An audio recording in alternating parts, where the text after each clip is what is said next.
역사 속에서 가장 비극적이고 충격적인 배신은 과연 무엇이었을까요? 한때는 어린 왕의 가장 든든한 보호자이자 믿음직한 조력자였던 숙부가 어느 날 밤 돌연 칼날을 휘둘러 피바람을 일으키고 채 꽃피우지 못한 어린 조카의 모든 것을 송두리째 빼앗아 왕좌에 오르는 충격적인 사건이 과연 무엇이었을까요? 조선왕조 500년 역사 속에서도 가장 잔혹하고 드라마틱한 순간으로 기억되는 계유정난, 그 피해 기록을 지금부터 함께 파헤쳐 보고자 합니다. 왕실의 평화를 깨뜨리고 권력을 향한 맹목적인 욕망이 폭주했던 그날 밤의 진실은 어떤 모습이었을까요? 왕의 숙부로서 누구보다 왕실을 수호해야 할 의무가 있었던 한 남자가 어쩌다 자신의 혈육인 조카를 향해 칼을 겨누게 되었을까요? 단순히 권력에 눈이 멀어버린 무자비한 찬탈극이었을까요? 아니면 당시 혼란스러웠던 시대적 배경 속에 불가피했던 선택이었을까요? 우리는 오늘 그 질문의 답을 찾아 긴 역사의 여정을 떠나볼 것입니다. 우리가 익히 알고 있는 역사의 표면적인 이야기 뒤에는 언제나 인간의 복잡한 심리와 예측 불가능한 운명들이 얽혀있지요. 계유정난은 단순히 누가 왕이 되었는지를 넘어 인간이라면 누구나 품을 수 있는 권력에 대한 욕망과 명분 사이에서 갈등하는 모습, 그리고 그로 인해 파괴되는 가족의 관계와 신뢰의 본질을 깊이 있게 들여다볼 수 있는 중요한 역사적 사건입니다. 어린 조카 단종과 그의 숙부 수양대군, 두 사람의 운명은 왜 이토록 비극적인 방향으로 흘러갈 수밖에 없었는지, 그 이면에 숨겨진 드라마틱한 실체와 질문들을 함께 던져보는 것이죠.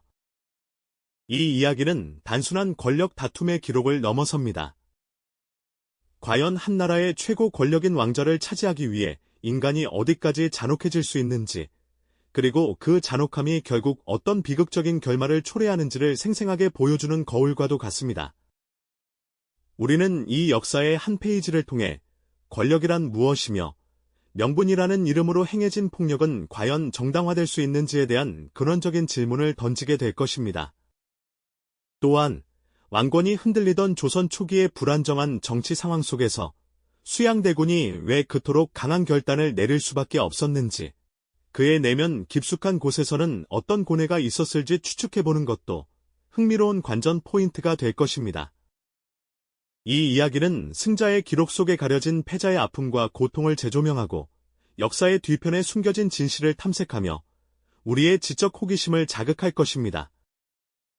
어린 나이에 왕위에 올라 모든 것을 잃어야 했던 단종의 비통한 운명, 그리고 피로 물든 왕좌에 앉아 평생 고뇌했을 수양대군, 훗날 세조가 되는 그의 복잡한 심리를 따라가다 보면 역사는 단순히 과거의 이야기가 아니라 현재를 살아가는 우리에게도 깊은 울림을 주는 메시지를 던져준다는 것을 깨닫게 될 것입니다.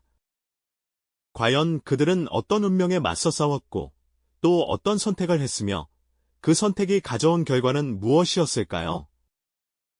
이제 그 숨겨진 이야기 속으로 함께 깊이 들어가 보실까요? 이전 시간, 우리는 권력이 드리운 비극적인 그림자 속으로 첫 발을 내디뎠습니다. 어린 단종과 그의 숙부 수양대군, 이 두 인물의 얽히고 설킨 운명이 과연 어떤 파국을 향해 치달았을지, 이제 그 서막을 함께 열어볼까요? 세종대왕의 위대한 시대가 저물고 조선은 거대한 전환점을 맞이하게 됩니다. 백성들의 사랑을 한몸에 받던 성군, 세종대왕께서 1450년, 기나긴 병상 끝에 눈을 감으시자 그 뒤를 이어 문종이 왕위에 오르셨죠. 하지만 문종의 재위 기간은 안타깝게도 너무나 짧았습니다.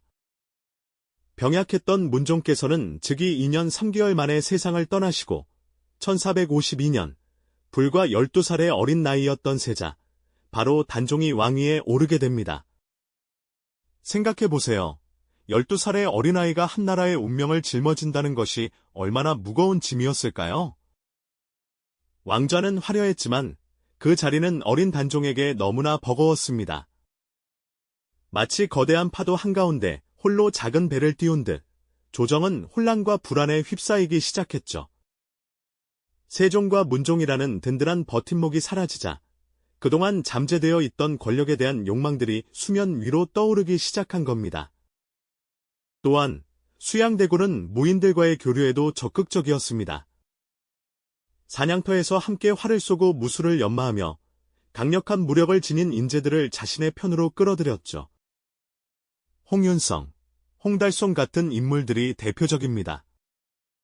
이처럼 문신과 무신을 아우르는 세력을 규합하며 수양대군의 주변에는 점차 거대한 그림자가 드리워지기 시작했습니다.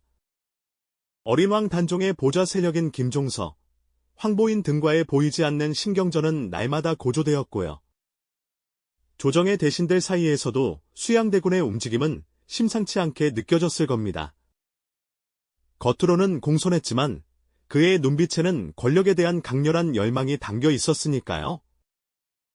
마치 폭풍 전야처럼 조선의 전국은 겉으로는 평온해 보였지만 그 속에서는 거대한 경랑이 휘몰아칠 준비를 하고 있었던 겁니다.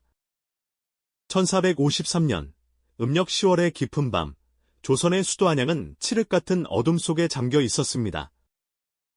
하지만 그 고요함 아래에서는 거대한 폭풍이 휘몰아칠 준비를 마친 채 숨죽이고 있었죠.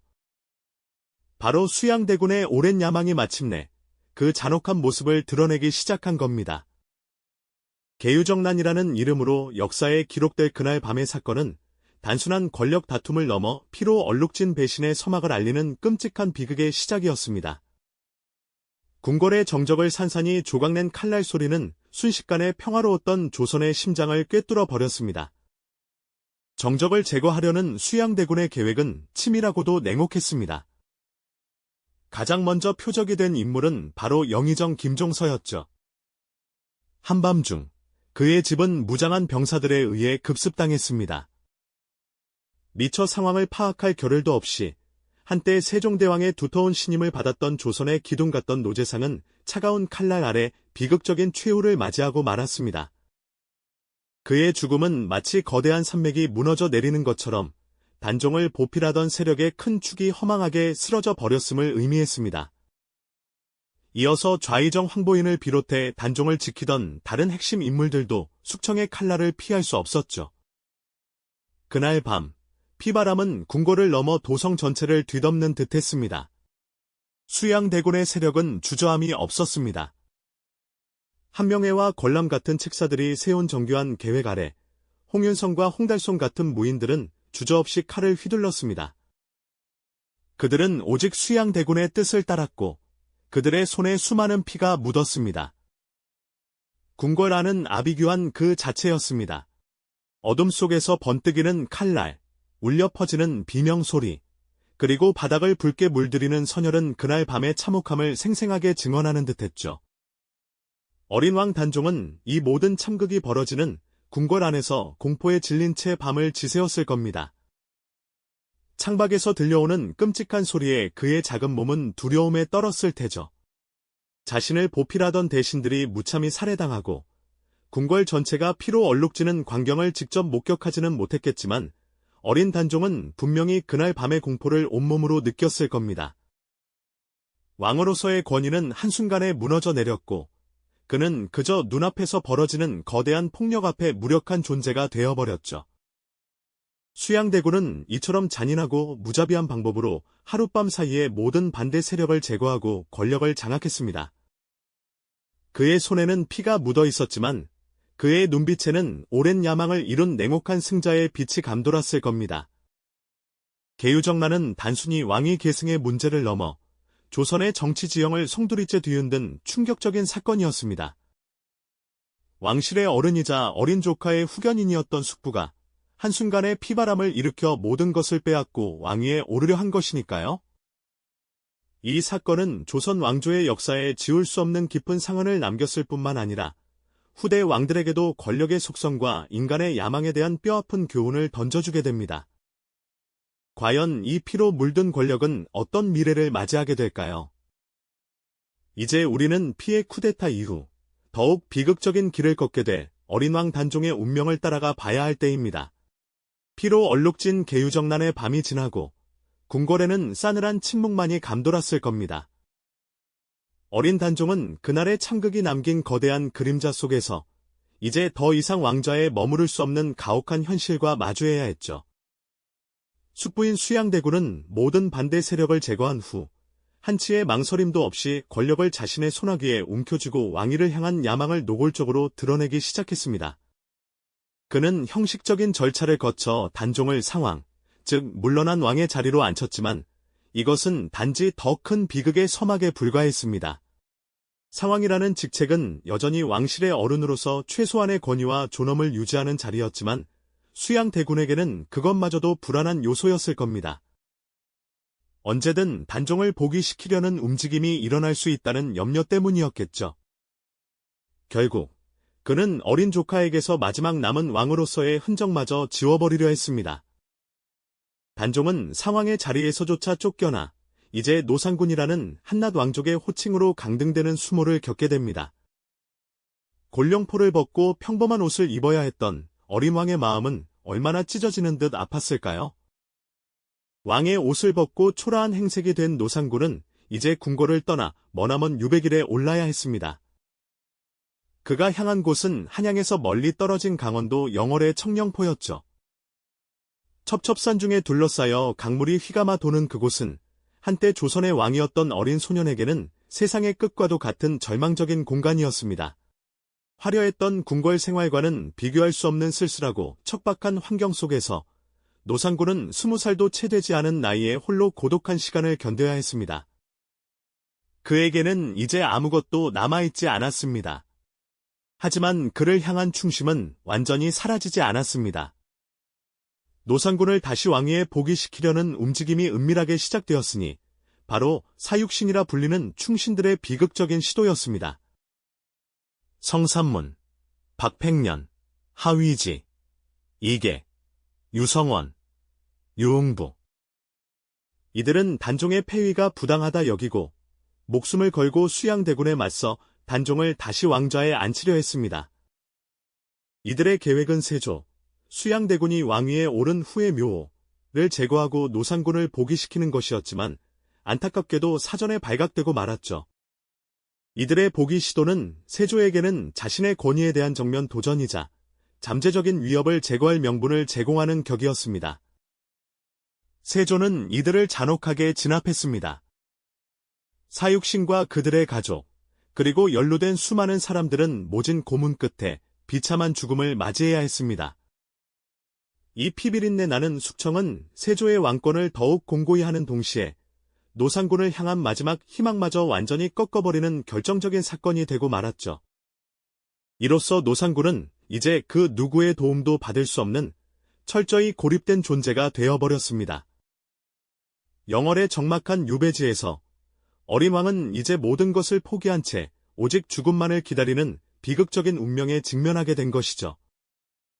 그의 삶은 이제 막바지에 다다른 듯 보였습니다. 영월의 차가운 바람만이 그의 곁을 지키던 그의 겨울, 어린 노상군은 더 이상 기댈 곳 없는 외로운 시간을 보내야 했습니다. 모든 희망이 사라진 적막한 유배지에서 그의 삶은 이제 막다른 골목에 다다른 듯 보였죠. 결국 1457년 10월 채 17살이 되지 못한 단종은 서늘한 유배지에서 비극적인 최후를 맞이하게 됩니다. 그가 스스로 목숨을 끊었는지 아니면 왕명을 받은 자에 의해 생을 마감했는지에 대한 논란은 아직까지도 역사의 미스터리로 남아있지만 분명한 사실은 조선의 한 어린 왕이 가장 쓸쓸하고 처참한 방식으로 삶을 마무리했다는 점입니다. 한 줄기 빛도 없는 어둠 속에서 홀로 죽음을 맞이한 그의 비극은 단순한 한 개인의 아픔을 넘어 조선 왕조 전체에 깊고 지울 수 없는 상흔을 남겼죠. 수양대군, 즉 세조는 단종의 죽음으로 마침내 왕위를 공고히 다지게 됩니다. 그는 강력한 카리스마와 뛰어난 통치력을 바탕으로 혼란했던 시기를 수습하고 법전을 정비하며 국가의 기틀을 다시 세웠습니다. 그의 재위 기간 동안 조선은 겉으로는 안정과 번영을 누리는 듯 보였지만 왕좌에 앉은 세조의 마음속에는 늘 지울 수 없는 그림자가 드리워져 있었을 것입니다. 조카의 피를 받고 올라선 왕이, 그리고 그 과정에서 희생된 수많은 사람들의 원호는 평생 그를 옥죄는 굴레가 되지 않았을까요? 역사는 흔히 승자의 기록이라고 하지만 세조의 통치기 내내 그를 따라다녔던 죄책감과 정통성 논란은 마치 지울 수 없는 얼룩처럼 그의 삶과 통치에 깊은 영향을 미쳤습니다. 그는 말년에 불교에 귀의하고 속죄하는 모습을 보이기도 했지만 그 무게는 결코 가볍지 않았을 겁니다. 단종의 비극적인 죽음과 계유정난은 후대 왕들에게도 지대한 영향을 미쳤습니다. 정통성 문제로 깊이 고뇌했던 세조 이후의 왕들은 왕실 내부의 권력 다툼과 피비린내 나는 숙청을 경계하며 왕권 강화와 동시에 민심 수습에 더욱 힘썼습니다. 이 사건은 단순히 한 시대의 비극으로 끝나버린 것이 아니라 조선 왕조 500년 내내 왕실의 도덕성과 권력의 정당성에 대한 근본적인 질문을 던지게 만들었죠. 과연 권력을 향한 인간의 무자비한 욕망은 어디까지 용인될 수 있는가? 그리고 그 욕망이 초래하는 파괴적인 대가는 무엇인가 하는 깊은 고뇌를 말입니다. 권력의 달콤함 뒤에 숨겨진 비정한 현실은 역사의 중요한 교훈으로 자리 잡게 되었습니다. 단종이 영월의 싸늘한 땅에서 쓸쓸히 눈을 감던 그 순간은 이 모든 비극의 정점이자 역사의 가장 아픈 페이지로 기록되어 있습니다. 한때 모두의 기대를 받던 어린 왕이 가장 처참한 방식으로 생을 마감하는 모습, 그리고 그 왕자를 빼앗은 숙부가 평생 죄책감에 시달려야 했던 아이러니는 우리에게 권력의 본질에 대해 다시금 깊이 생각하게 하죠. 인간의 욕망이 가장 극단적인 형태로 발현되었을 때 어떤 파괴적인 결과를 초래하는지 이 역사의 비극은 우리에게 고스란히 보여주며 경고하고 있는 듯합니다. 수양대군과 단종의 비극적인 이야기는 단순한 왕실의 권력 다툼을 넘어 권력과 명분, 그리고 인간의 윤리가 충돌할 때 어떤 파괴적인 결과가 초래될 수 있는지를 생생하게 보여주는 역사적 교훈이 됩니다. 역사는 흔히 승자의 관점에서 기록되고 기억되지만 그 이면에 숨겨진 패자의 고통과 억울함, 그리고 정의에 대한 질문은 시대를 초월하여 오늘날 우리에게도 여전히 유효한 울림을 주죠. 과연 권력은 모든 것을 정당화할 수 있는 마법의 지팡이였을까요? 그리고 그 배신의 대가는 무엇이었을까요? 세월이 흘러도 지워지지 않는 역사의 핏자국처럼 단종과 수양대군의 이야기는 우리에게 끊임없이 묻고 있습니다. 이처럼 역사의 거대한 흐름 속에서 개인의 운명은 때로 예측할 수 없는 방향으로 흘러가기도 하고 거대한 질문을 남기기도 합니다. 이 영상이 도움이 되셨다면 좋아요와 구독 부탁드립니다. 여러분의 응원이 제게 큰 힘이 됩니다. 다음 영상에서도 더 유용한 정보를 공유하겠습니다. 감사합니다.